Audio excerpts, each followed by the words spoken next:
Welcome to the Kind Leader Podcast, where empathy meets action in the world of leadership. Your host, Gino Degregori, engages with innovators and seasoned professionals from diverse sectors, all demonstrating the power of leading with kindness. And now, your host, Gino Degregori. Welcome to the Kind Leader Podcast. I'm your host, Gino Degregori. Today we have another amazing guest with us, Javier Vasquez. He's the Vice President of Customer Success Federal for Microsoft. I know Javier for a while now, I think several years now, and we've interacted in different facets of the business side, right? But I've always been impressed in how you treat people, right? How you communicate and how you interact with the partners out there, with your customers, as well as, your colleagues. So we here at Kind Leader Podcast want to continue to invite guests like you. So we're super happy to have you here today. So thank you for being with us. So tell us about yourself. Gino, first, thanks. I'm humbled to the opportunity for you to bring me onto this podcast. I'm humbled that you think that I'm a leader that you'd want to have a conversation with. So first, thank you for that, and I'm just really honored to be a part of this. So as Gino mentioned, Javier Vasquez, I work at Microsoft. Been there about 23 years, and it's been a heck of a journey. Just watching kind of the evolution of technology with a company that evolved tremendously over the last 20 years. So just huge amounts of different experiences that I've had over the couple of decades. And one thing I've learned through the progression of my career is about leadership styles. Mm-hmm. And it's interesting to me when I look at leadership styles. When I first came aboard, it was the early 2000s, and it was very much directive leadership. And the style, like the winning style, was who's the smartest person in the room, and let's in some ways humiliate the other people in the room that weren't as smart. And, that worked back then, but we quickly saw, over time that didn't bring out the best in people. And so, as it went from the Bill Gates to Steve Ballmer era to the Satya era, Satya brought on board a very different leadership style. And we were all skeptical at first because it seemed really squishy at the time. Right. Like, what do you mean bring out the best? What do you mean growth mindset? I'm the smartest person in the room. I don't care what other people think. I'm the smartest. But you start to get into it and you start to execute.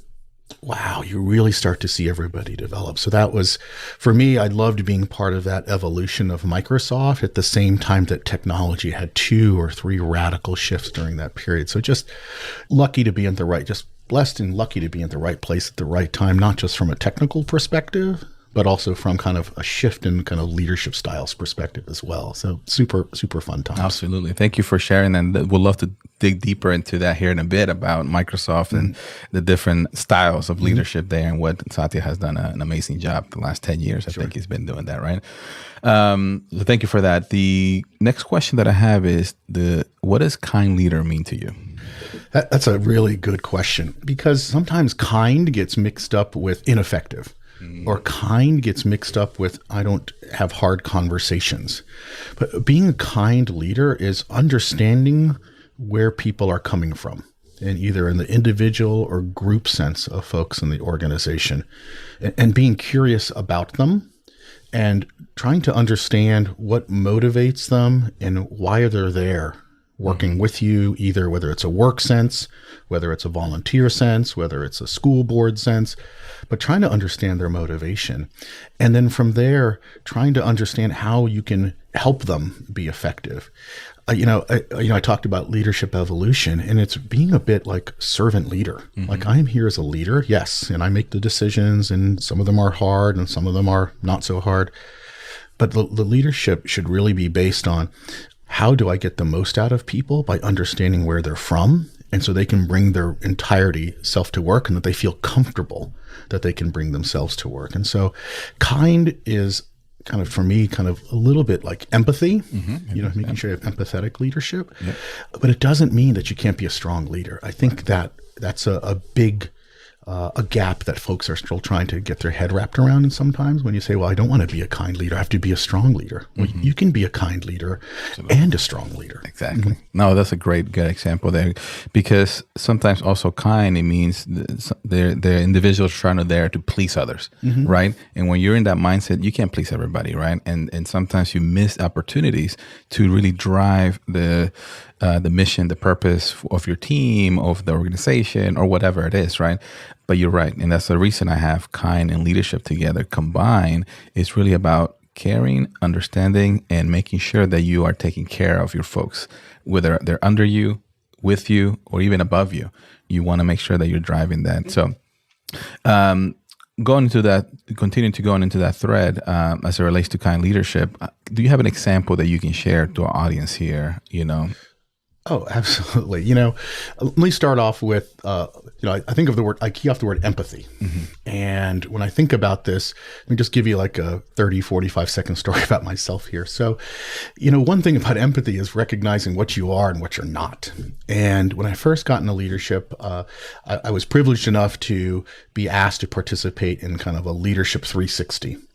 And, you answer questions, there's surveys of your coworkers, your leaders, and then a professional comes and a coach who works with you from the results. And, you get a bunch of scores on, focus, empathy, diversity, just a whole bunch of different, like 20 or 30 different elements. And I scored fairly well across the board, except for one, where I literally scored a 0, empathy. Wow. And it really struck me. I'm like, what do you mean? I feel like I'm a nice person. And going back to kind, I think I was a nice person. Why did I get 0 empathy? Well, I've been nice. I didn't care. And I go back and I shared with my wife, who, thank goodness, I've been married almost 25 years this September. I don't know who else would put up with me. And she said, absolutely, you have no empathy. It's something you got to work on. I'm like, what do you mean? Like, I feel like I'm nice. And she goes, you're the but anyway guy. I'm like, what do you mean? She goes, you're the person that said, yeah, my, an employee, your friend would come up to you and say, yeah, my dog just died. I'm like, oh, hey, but anyway, are we still going to go, the hockey game is Wow, yeah. And then it's like a smack in the head to think, wow, well, might have been a nice person. Mm-hmm. I wasn't empathetic. Right. And it was a muscle and a skill that I really focused on. And since I've taken, and you do these periodic, so I've improved. I'm not super great on it yet on the scale. Well, you're not a 0. I'm not a good, 0. Right? Yes, I'm greater than a 0. I'm a solid C now. There you go. But the thing that it taught me, and sometimes you need those things, because what it taught me was like, what's the difference between being nice and empathetic? And, so I'm going back, I will answer your question here. So it really taught me like, wow, what are the things I need to do to build empathy? And there are days that are not as good as other days around empathy. So when I think about empathy, I think about how can I feel and understand the experiences of others. Sometimes being empathetic is just listening. Sometimes empathy is, we take an action, but many times it's just listening. All right. So I just wanted to set the stage there. The corner of my head was around empathy. Wow. I've got a lot of great stories like that I can talk about where someone was empathetic towards me and where someone wasn't. Early in my career, when I went to apply in Microsoft for one of my first leadership jobs, first time I applied for it, didn't get it. The competitor that got it was vastly superior to me, so my feelings weren't that hurt. The second time I went for a job, I thought I was much better than the person that got it. He got it. I was really kind of razzled by it. I didn't like it. And so before I went to the third time, there was a fellow, his name's Daryl. And if he's listening, he'll know who he is. And, right before the interview, he was really just thoughtful and he just talked to me about things. And one of the things he said was, which struck me and still holds today, it's like, you didn't get the job the first time. Why? You didn't get the job the second time. Why? And one of those things I realized was, kind of internally as I started to think through it, was going back to like empathy. Like he just wanted me to talk it out and he wanted to listen to me. He didn't give me any coaching. I found the answers within myself, but he had like the EQ enough to like kind of guide me to talk it through myself and help me get to the answer. Let me tell you another story about as a leader, how kind of learned in that journey of empathy. I went from poor empathy to okay empathy. I managed a team like 15 years ago, and there's this fellow named Jim, and he'll know who he is if he's listening. And you can tell I'm very effusive, and I love to talk. I like it. And he's a thinker. And we were working through a problem together, and I walked away from that room thinking, oh, great, we solved it, we're agreed. And he came back 3 days later, like, hey, I want to talk about it some more. And this was like a pattern of his. And I kept thinking, what's going on with Jim? Like, I don't understand. Like, I thought we left in agreement. Well, what happened was I wasn't listening. I wasn't listening. And it happened the same time as I got that kind of message around I need to work on empathy. And as I worked on kind of my empathetic skills and truly listening, like really listening to what I had said, I quickly realized I was the problem. Jim wasn't the problem. I was the problem. I wasn't giving Jim the space to communicate how he felt and thought about the problems and in the room get everything out. I went right to solution. Right. And so that solved my immediate ego need, but it didn't actually help Jim and it didn't solve the problem and for the business. And so that was like a big learning from like, wow, that's the application of empathy, like listening and understanding and not trying to solve, because solving sometimes as a leader really solves for you. It doesn't solve for them. No, that's great. I mean, I appreciate you sharing that, Javier. In my mind, usually, for the most part, I see empathy in what you said, empathy and kind, right? Being similar or nice, right? Let's remove kind, but it's nice. Empathy and nice is similar in my mind. Okay, you're nice, you're empathetic, but you opened up a different perspective. It gave me a different perspective where you can be nice, but not empathetic. Right? Which is very interesting, and like, in my mind, like I said, I thought everybody who's nice is also empathetic, but that's not the case, which is interesting to see how, as listeners are understanding what this kind leadership is all about, like kind is not just being nice or being empathetic. It needs to be a combination of that and more too, right? Sure. On how you are treating people, not only treat people, but also how you take that information and you grab that information and share that, provide them value to them, back to them. Exactly. Right? And providing the value back is important. And what they perceive as value can be very different than what you perceive as value. And it's moving from an egocentric to, and I don't know what the right word, I'm not a psychologist, but not egocentric, like letting them like kind of focus on them. And that was a big breakthrough for me. I know it's still a journey for me, Gino, make no mistake, but it was like a huge breakthrough for me. And you mentioned nice and kind. You can't be kind if you're a jerk, right? I think these are one-way functions. Like if you are kind, by definition, you have to be somewhat nice. You can't be a jerk and kind. Exactly. But no, I like this conversation because it opened up a different, because there's so many things. Even if you pull in, like, when we're talking about employees, we're talking about colleagues, right? But even if you put like customer, the same thing. Like, you need to understand, we're in the technology field. We're here to provide value. You can't go in there and not listen and not, and just solution, like you said, right? Here, customer, you heard one thing and you're like, oh, you need this, and that. And their customer's like, well, you don't even understand my problem. Right. And in technology, we are so guilty of this. I have the best widget. Exactly. Let me tell you how this widget's going to solve your problems.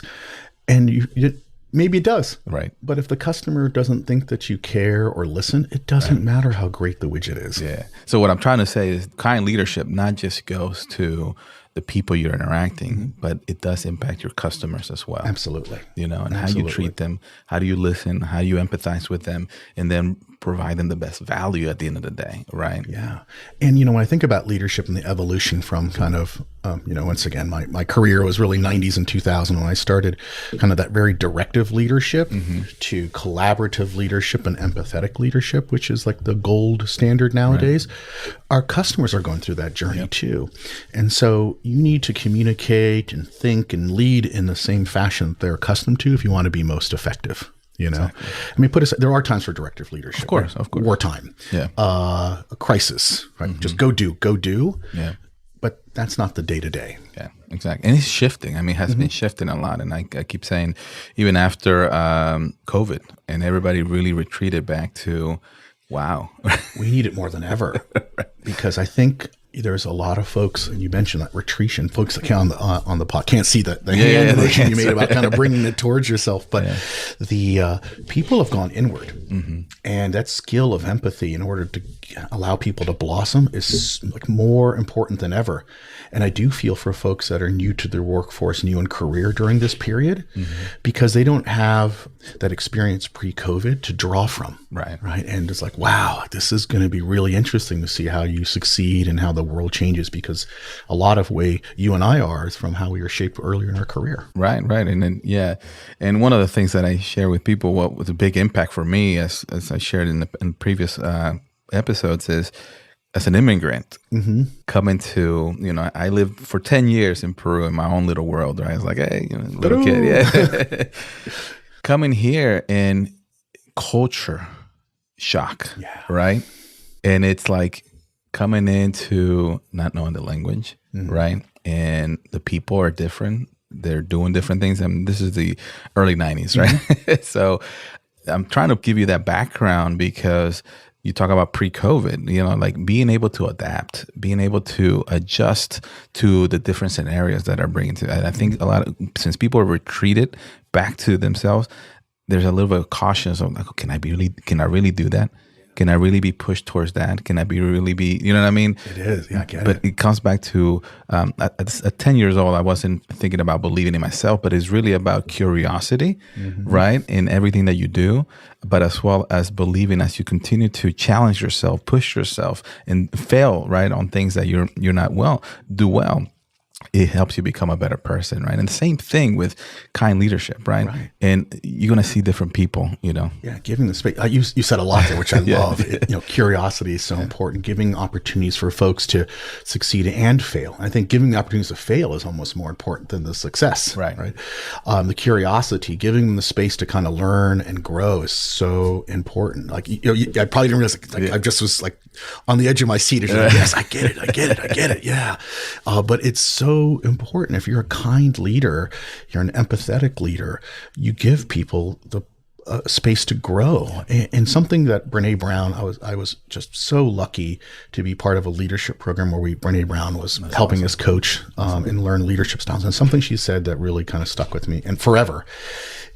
People do not trust folks that do not make mistakes. And what that means is we've seen it where folks are overly polished, hyper polished, and it's hard to connect and bond with them. But folks that are vulnerable, leaders, coworkers, contemporaries, customers that show they're vulnerable, it's easier to trust them. Right? And so think about that with your customers too. Hey, don't just talk about how you've been successful. Yes, of course we've deployed this and we created value and reduced cost and created new and aligned to the mission, but also talk about what we learned from some cases where it didn't go right. And then it helps people build trust. That's so important. And the core of all of this is trust. Right. You said it before. Before we started talking was like all of this is trust. And as a leader, you can't fake trust. Right. They have to earn trust, but you can't fake it. Like trust is so important. Yeah, and that word keeps coming up every episode. Trust, right? What we're talking about, because you can't lead if people don't trust you. Right? Regardless of the old paradigm or new paradigm, if you don't trust, maybe there's fear. I was like, I don't want to get fired, so I'm going to do whatever I need to do. But is that going to be efficient? Is that going to be effective? And fear only takes you so far. Right. Because there are times where you're going to ask folks to stretch emotionally, intellectually, and sometimes, got to get that RFP done by Monday, time-wise. And unless you have trust and unless you've put coins into their emotional piggy bank, you don't have the right to make a withdrawal. Exactly. And so that trust is so fundamental to everything you need to do. And coming back to the other thing you said about being vulnerable, right? That goes hand in hand. You can't not be vulnerable and expect people to trust you, right? You can do nice things and people, this guy's nice and I can, follow them. He's got a good vision. But you also got to show the side that, hey, genuine, but also vulnerability as it relates to what you're trying to accomplish, where you're trying to take the team. Yeah, and it has to be real vulnerability. I've seen leaders over the years that do the alligator tears, and I'm like, oh my goodness, you just took 2 steps backwards with that, trying to show that you were vulnerable and you had some challenge in your life. And it's just kind of goofy to see that. You're like, interesting. Like, be authentic. Yeah, authentic. Yeah, genuine. So for sure. And with that, like one of the questions that I love to ask is the growth mindset and the scarcity mindset. And I know Microsoft is huge in the growth mindset. Right. I read, Satya's book and looking at different things that throughout the years what have been accomplished. I would love to pick your brain and share to our audience here. What are your thoughts on that? Yeah, well, I think if folks aren't familiar with growth mindset, I'm going to mangle her last name. Susan DeWicki, I think is her last name. It's a great book to read around growth mindset. But it really is, I think Satya or someone on Satya's team really simplified it for us. It's going from a know-it-all, like I'm the smartest person in the room, my team is the smartest, to learn it all. to really being humble and curious, like we mentioned earlier. Like, I want to learn. Like, tell me more. Help me understand more. And simple phrases in a conversation can make all the world of difference. Yeah, someone's explaining a problem. Tell me more. How does that make you feel? How does that impact the results you're trying to, and let the person talk, right? And sometimes it's tough as a leader, especially when you know the answer or you know a solution because you've had a lot of experience. But as a leader, you want your team to get to the solution on their own because it empowers them for the next time and the time after. If you're always solving for them, you're just directing, you're not leading, right?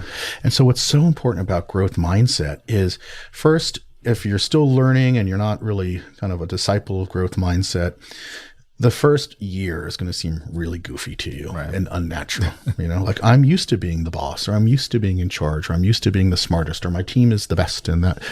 And then turning around and saying, it doesn't matter if the best. Like, we want to be the most curious and the most interested in trying to help our customers, help our partners, help our employees, and really just pivot from being the smartest to being the most curious. And it is really, it's tough. Like, I remember the first year or so as we were really trying to understand, I thought it was kind of hokey, what am I doing? Yeah, I know, because I came from a world of boom, boom, boom, we're the smartest. But I mean, it does take time for everyone to kind of absorb it. And the other thing with growth mindset I think it's super interesting is, in a competitive culture, we saw this happen. You can't weaponize growth mindset. And what I mean by that, you can't say, Gino, you're not exercising growth mindset. I'm like, well, that's not growth mindset. That's true.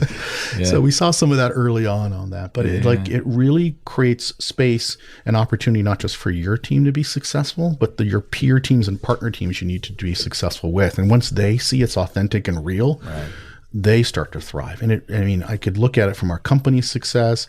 I've used it personally in terms of how I work with partners or in my personal life. And it does make a difference. Yeah, it does. Absolutely. And that's what actually one of the things that I capture. And the first time I met with you, I understood it's like, oh, you really, you bring that, you're curious, right? You're asking the right questions. You're not just, who am I talking to? Like that kind of stuff. And you were very open to talking to partners out there. So I really appreciate that, how you approach and care about the partners. Coming back to your definition, I really like what you said about is not shifting from knowing it all to learning it all. And what came to me when you said that is, like, a lot of people out there feel like, I got all these degrees, all these certifications, all this experience. I know everything. And what that does to them, it limits them essentially, where they feel like they have to give the answer. And if they don't, they feel like a failure. Yeah. And that's the scarcity mindset feel like it pulls the energy down, because you don't have to have all the answers. You don't. And in fact, not having the answers can be a power. I have a really good friend. His name's Sean, if he's listening. I'm sorry, I probably said that 4 times. All good. I can't wait to share this with the folks. He is an attorney, not a practicing one. He's got a doctorate in public policy. He is a general officer in the military right now. Wow. And if there's someone that I could say is a know-it-all, not as a negative, but like really knows it all. The guy is well-read in history and political science, and he's technical. He, to me, is an example of, he told me once that, he's very well-educated. He goes, but one thing I've learned, Javier, was that the more I learned, the less I knew.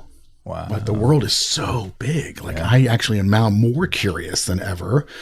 But there are folks that I've got my PhD, so therefore I'm the expert, and that scarcity mindset it takes the energy out of the room and it disables. Yeah. Maybe that's too strong of a word, but it really disempowers the folks around you. Right. Like, oh, well, here she comes or here he comes. They got the PhD. Right. And away they go. And so like knowledge, it was something that Sean said, it just super interesting to me, was that it's like the more he learned, the more he realized, the less he knew, which was like super interesting to me. Because there is so much. Right. Then you realize that you open all these doors, like, I don't know that much about that. Right. And all these doors open around you, and suddenly you realize, wow, there is a lot more to know than I even thought. Absolutely. One thing that I like to tell people, I was telling my kids, is like, this all from the mind perspective, right? Because there's so much evolution, and there's always innovation. There's always something, right? Because we're not going to know everything. But the cool thing is, if you look at everything around us right now, right, that's outside of nature, right? Outside of the animals or the trees and all that stuff, everything was in somebody's mind at one point. Right. Right. It came out of a thought. I was like, ooh, I wonder if I can create a microphone that, will create, this quality. So it's like, this goes back to, we don't know it all, but there's so much information that we could create. Right. That makes sense? Yeah, absolutely. Like we are just so exciting times. People think, how much more can we do with technology? And it's one of those things, the more we peel the onion, the more we see. And, think about the jobs from 5 or 10 years ago that didn't exist back then and exists now. And once again, with AI, for instance, like 5 or 10 years from now, like, I don't know what the world's going to look like, but it's going to be very different. So that learn it all is so important because, if you are a air quotes know it all, okay, but the world's going to change. Do you still know it all? You can't 10 years from now. And so just being able to be curious constantly is so important. I love it. I think I'm going to name the podcast Know It All versus Learn It All. I really like that. I haven't heard that before. So really? But I think that's what you said that they were teaching that, right? That's what they train. It's a core kind of fundamental that we use in the company, and I love to share it. That's amazing, though. Thank you for sharing that. And I'm hoping that a lot of people, as they listen, they can take that with them for sure. So moving on as it relates to, we talked about the growth versus scarcity and a couple of the things, but from an adversity perspective, right? There's always challenge. You share some really good stories, but I'm curious on if you have any kind of stories that you can share where you went through some adversity and you were able to use your empathy or kind leadership to navigate through that successfully. Right. Yeah. Oh man. A lot of adversity. Some of it personal, some of it business. But with anything, when we start it from kind of at a high level, how you handle adversity speaks to your character. And I'm not saying I have super great character or anything, but how you respond to it. And when you see folks, your friends, families, teammates, and how they respond to adversity really says everything about them, right? Because you can handle it in many ways. So when I look at my personal situation, adversity, I've been pretty blessed to have a lot of things go right for me. But I'll tell you a quick personal story. So when I was young, my parents split up. So my dad was a doctor and we were fairly comfortable. And then when he left, it kind of was not such a pretty divorce. I don't think that many divorces are pretty, but mine was especially not pretty between my father and mom. And so I suddenly had to help my mom pay the bills for a little bit of time. And before then, I was a bit of an entitled late teenager, early 20s something.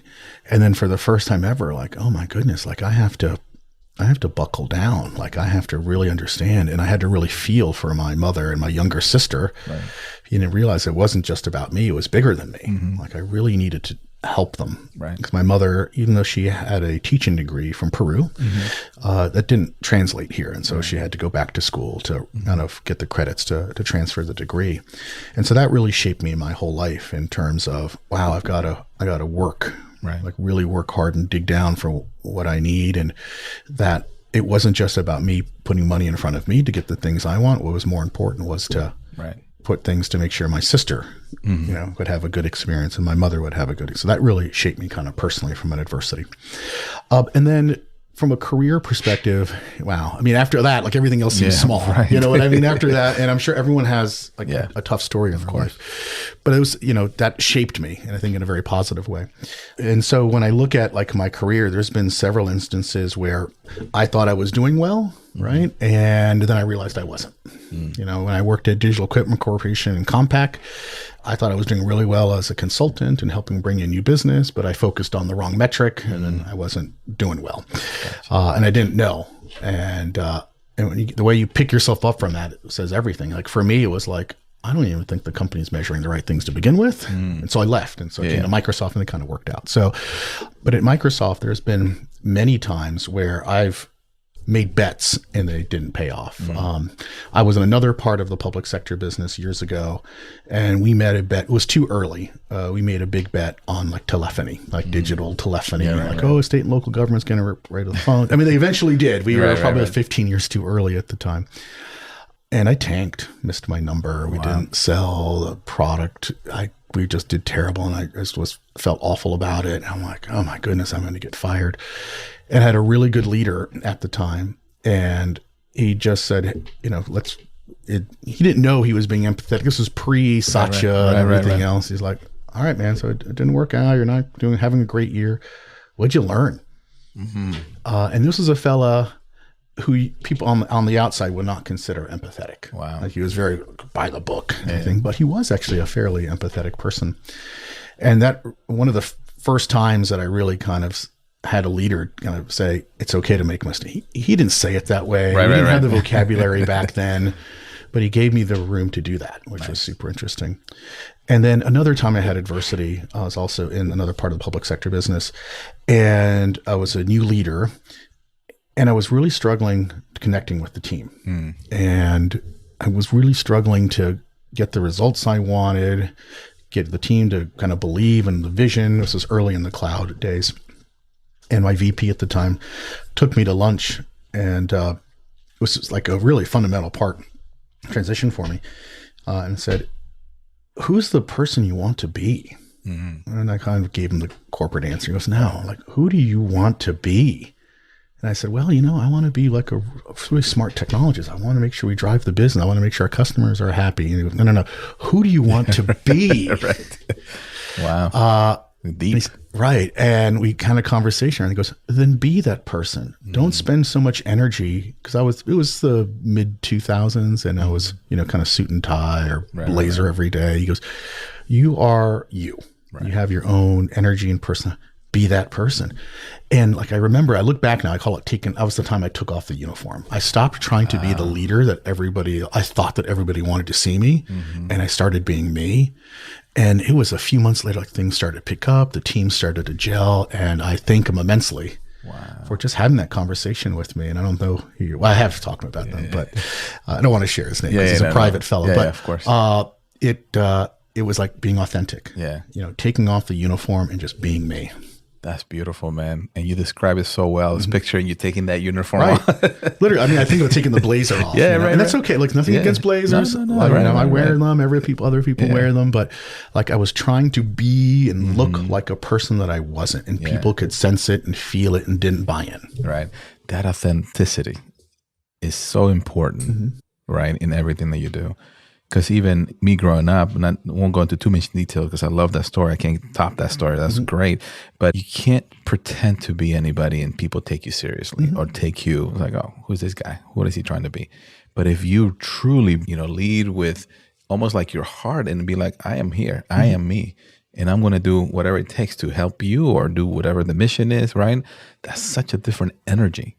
Yeah. That you bring to the table compared to like this facade and like, I'm like, no, this is how I am. I'm not, you can't touch me in a way like, this is, and people don't like that, right? Yeah. Can't feel it. They do feel it. They do feel it. Cause I know, and I'm sure everyone that's listening to this has had a leader or colleague that's like super authentic, and you will charge the mountain, you will run the marathon with them, whatever the metaphor is, because you believe. Yes. And that's so important. A little like Ted Lasso-ish. Right. He was who he was. Like, great show. It's so interesting on so many, if you deconstruct it around growth mindset, empathy, all those pivots. Show, yeah. It's and they didn't write it in mind with that. It just ended up that way. Exactly. Which is super cool. Yeah. So you said it, right? Believe in yourself, believe in the things that you're doing, right? But authentically believe. Authentically, right? Not just fake. So I really love that show for sure. So we're talking about that kind of believing in yourself and leadership. And what do you think is the vision? As you're seeing the changes, right? The old paradigm of leading and driving to now more empathetic and servant leader. Where do you see, what advice do you have? What do you see the vision of leadership? That's a good one. Still driving, it's just differently, right? Like the driving was driving despite what people on your team or your peers want. Like, do it. I don't care. Right. To more getting people bought in. And I think as people get more bought in, they're more fundamentally believe, and they do it. Leadership is about folks doing things because when you're not around to tell them to go do it, and when they fundamentally believe and they're going to go do it because they think it's the right thing and it's aligned to their beliefs and everything else. If you have to be there every day to do it, then that's not leadership, right?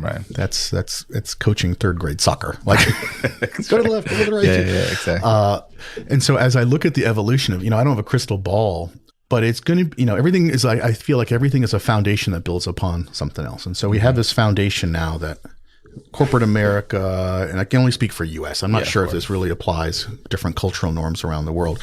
So I'll speak from the US. We're creating this new foundation of leadership that is empathetic leadership, that is kind of whole person leadership, authentic leadership. And it's a transition. There are folks that are still not comfortable with it.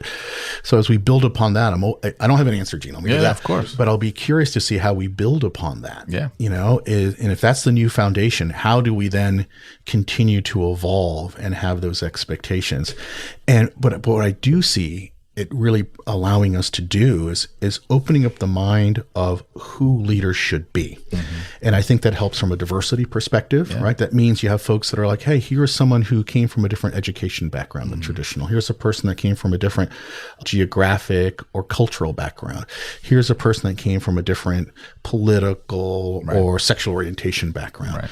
Someone you may not have considered before, because now you're thinking the whole person. Right. You don't care about the uniform or the perception of them. You're more concerned about, hey, can they bring themselves to work and be the most effective person? So I think it does open up avenues for a lot more talent, because there's so much talent out there that's locked because they don't believe they can be successful. Exactly. And I know you and I have spoken to disadvantaged communities before, and you see these communities that just don't feel like they have a chance. Right. And you as a leader, if like me, I have an obligation to show like folks like me can be leaders. Absolutely. And once that gets kind of ingrained in the system, that means there's opportunities for more folks with different backgrounds to come to the fold and be successful. And that's what we're doing here. Mm-hmm. This is really more about awareness of bringing amazing guests that, you can be a leader, you can deliver the value and meet the numbers, but also really impact others around you. Right. And I want to really show and let people know at every level, right? So there's diversity, there's, all the different, like you said, right? It's like anybody can lead, right? But they're feeling like the limiting belief sometimes gets in the way. Can I really do that? Can I really contribute? Can I really take off the facade and jump right in and people will follow me, right? Yeah. And it's easier said than done, for sure. Yeah. Oh, absolutely. It's interesting, we've been through a Latino Heritage Months recently, and, I've spoken on panels and spoken there, and they said it differently than the uniform kind of metaphor, but it was, I came to Microsoft and it was an environment where I could be me. I could be this kind of ostentatious Latino gay man in one case, right? I'm like, good for you, man. That's awesome. Like, but they don't worry about that. They just worry about results and how they can be effective. Exactly. And then for anyone out there that's a leader, like just being able to allow your folks to be the most that they can be is how it's the best kind of the ideal state. So like I said, don't have the answer what it's going to look like, but I think it's going to evolve, and I'll be super curious down the road to see how this continues to evolve. I'm very optimistic about what the world is, with all the stuff going on. I think we need more of this, right? We need more of people. There's a lot of people like that have this belief, that have this mindset, that have this. And I think it'll get better. I get it. Like politically, we're in this kind of polarized place right now, but I think as the more of us really take to heart, like the learn it all and be open-minded and listen to where folks are coming from, like I think I'm hopeful that that pendulum will swing one way, and these kind of belief systems will bring us back to a little bit more understanding of each other. I think so, and I'm trying to do my part. Exactly, we're all trying to do our part. And I appreciate you joining on this. Okay, I got one. I got two more questions actually. The one is, what does success mean to you? It's a new question that I'm asking now. But what does success mean to you? So, like the easy answer is, boats and airplanes and vacations. Of course, there's a certain amount of financial success, so you can be comfortable, and then set your kids up to be comfortable and set their generational wealth is, I feel like, a strong word, but generational success. So they don't have to worry about the basics. I'm an immigrant. My family, my father did very well for himself, but his family, my grandparents and great grandparents, they came from almost nothing in Peru.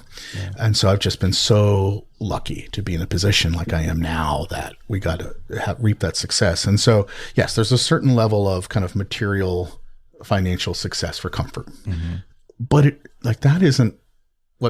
that's not what I consider success. Like, yes, get the bar, I'm set, I can retire happily, my kids go to college and they can be comfortable and get their life started off on the front foot. It's success is having like an inner peace. And and kind of figuring out what that means to you. And it's funny, you mentioned that because I'm still in that journey. Like, what does that inner peace look like to me? And my wife always says, you can't sit still. So what is inner peace? Like, the inner peace can still be busy, but I have inner peace. And I love to travel. I love to explore new cultures. So it's something there. But at the end of the day, like, for me, success, when I'm 70, 80 years old, and I can look back and I say I made some impact, no matter how small it was, to like, if I helped 10 Latino kids see that they could get into technology where they weren't before, or I helped, 3 folks from disadvantaged families see that they had a chance or knew how to apply for scholarships. Like, that's a big thing. Or if I helped, I hope when I'm 70, there's somebody in whatever the future version of a podcast is telling the story of like, oh, Javier took me aside to lunch and told me this crazy thing that like, that would be awesome. Like, that would be like, wow, I've had success. Like, it's not the big things. It's like, wow, I made an impact in people's lives. And if you look at the multiplier effect of those folks, then impacted 5 folks and 5 folks and 5 folks, then I feel like, wow, I've done something material. Beautiful. You know what I call that? I'm trying to coin this one: generational impact. Generational impact. Yeah, there you go. I love that. I might steal that from you. We'll write a book on that one someday. But it's really, I mean, you're defining success as impacting generations. Right. It definitely money, and you need it, right? But I'll give you one story real quick because I really like what you said. But then also, if you look at, I went to El Salvador not too long ago. I was there and I was talking to one of my employees there that we recently hired, and then we were driving through an old town, and I was talking about kind leadership and stuff, and he's like, well, he asked me a phenomenal question. It's like, how do you talk to somebody, especially in third world country, right, like about kind leadership and all this other stuff where they don't have the basic stuff? And I was like, wow. That's a deep question, right? I mean, I'd answer it, I think, to the best of it's like, because people need the basic fundamentals, right? We talk about success being, boats, money, and all that stuff. But if you don't have that stuff, all you care right now is like, I need food.